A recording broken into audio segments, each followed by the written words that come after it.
Har bir uyi yo'q insonlarga mana shunaqangi uylarga kirib yashash nasib qilsin, kommentariyaga amin deb yozib keting. Aeroportga 100 metr qolganda Novostroykada 89 kvadrat, narxi 69 ming, sunnatiga muvofiq ozgina savdosi bor.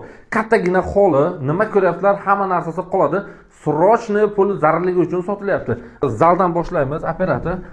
8 qavatli binoni 8-qavatdan mansarda, lekin bularning kadastrida kvartira yozilgan. Mansardalarga o'zi propiskaga odam qo'yib bo'lmaydi, lekin bularga qo'yib bo'ladi. Buni bankka qo'yib puli olsa ham bo'ladi.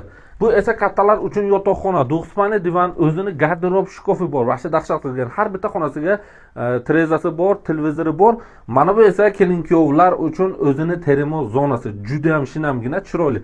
Bolalar uchun yotoqxona, mana shu ikkita farzandingiz bo'lsa agar, ikkita bolalarga juda ham chiroylicha qilgan, o'zini garderob shkofi bor, dars qiladigan joyi bor, divanchalari bor. Ana endi ayollarimiz yaxshi ko'radigan bitta kuxnini ko'rsataman.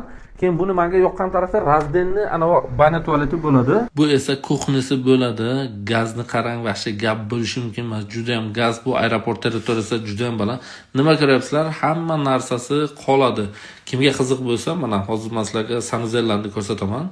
Mana bu alohida dushoboy kabina, alohida raxvinasi bo'ladi. Bu tarafda esa unitaz raxvina alohida bo'ladi. Kimga qiziq bo'lsa, pastdagi nomerlarga aloqa chiqaverasizlar.